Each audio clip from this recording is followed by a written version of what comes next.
Okay, I got Fat Orange Cat for the first time.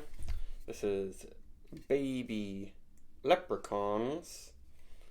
Um, Baby Kittens is their, I guess, most checked in untapped beer. That's an IPA. This is, I guess, a session IPA, 5.9% alcohol. 5.9 is getting pretty up there. Not exactly session to me, and it's the February 13th batch. So this is a little over a month old, and it uses Citra and Mosaic hops. And Fat Orange Cat, they don't have their own space anymore. So this is brewed at the 12% Project in North Haven, Connecticut, where a lot of different brands are brewed, and they have always done a really good job. And for some reason, I haven't gotten this yet. Yeah, everything that comes from the 12% brewery is like kind of randomly shipped all over the country. Sometimes it's really expensive and old. That's probably why I haven't gotten any Fat Orange Cat. But yeah, this one, actually they're shipping this stuff to Total Wine now. That's maybe one reason it was a little less expensive. Or they're just producing more. I think it was $15.50 for a 4-pack of this, which is, not cheap, but not crazy. So there you go. Very pale. Quite hazy. And even the narrow bottom of this glass, you can just barely see the shadow of my finger through there. But up here, nothing. Head's pretty good. Pretty dense. Dense little bubbles on top. And that's your classic really fruity Citra Mosaic beer. Yeah, it's nice. It's a little bit dank. It's got some of that sort of juicy fruit gum candy note stuff I get from a Citra a lot. That's not exactly juicy fruit gum. It's almost like cotton candy bubble gum, I guess is how I describe it. And for years I've been saying I need to buy some cotton candy bubble gum and see if that's what it actually is like. And of course it's got lots of sweet orange juice. But I do like the hint of spicy dank in there. When you really inhale, it's just like pineapple juice. Pineapple peach. And the Citra and Mosaic are really kind of combining. And this one, like, I can tell there are those candy notes from the Citra, and there's just a little bit of this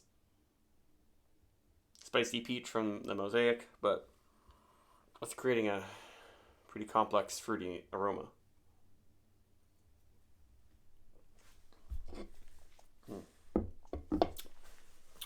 And it's juicy. Has a little bit of a bite, but I don't think it's going to be like unpleasantly throat burning. And a little bit of a vanilla creamsicle thing in the finish.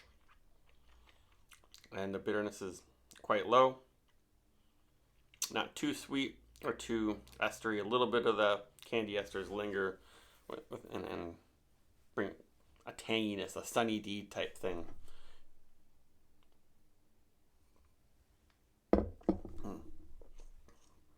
Pretty nice soft mouthfeel for 5.9.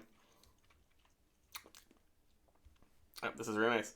I would probably just, you could call it a heavily dry hop pale ale. I guess it's 5.9 is really, like, where does it become a full-on IPA? Is it still a pale ale at that point? It's kind of up to you to decide. But I think that, it's not really a session thing anymore. Because most session IPAs would be like 5%, and they couldn't really it'd be really difficult to, I think, do a beer like this that small. Like, the head was nice, lacing was nice. We were able to obviously really, really heavily dry hop this beer. It's like bursting with hops. Like, this actually reminds me of the old days of lots of small batch hazy IPA brewers. Well, not lots, but when you would get a hazy IPA, they would tend to be like this. There wouldn't be these mass-produced ones or breweries who are half-assing it. It's a little bit like Trillium. I guess it's better than their session IPAs that usually are throat burny. And yeah, they've always been kind of throat burny and had bad head. This is like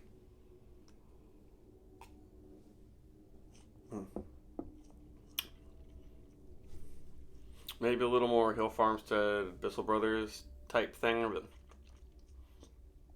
I guess you could say like, this is one where like I'm not getting any malt character.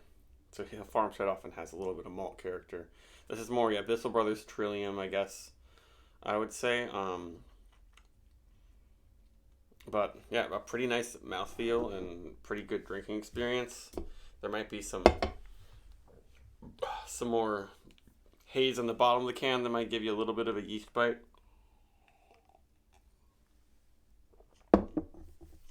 But that is good, and it has this hop oil thing that dries out your tongue, even though it's not a traditional hop bitterness, but it is drying things out nicely. And I get no booze, no off flavors. This is fantastic. This is a 4.5 plus beer. This is one of the best quote unquote session IPAs I've had. I think it doesn't really qualify as that, but some people say that session anything shouldn't exist. I don't know. Whatever. Good beer. Bye.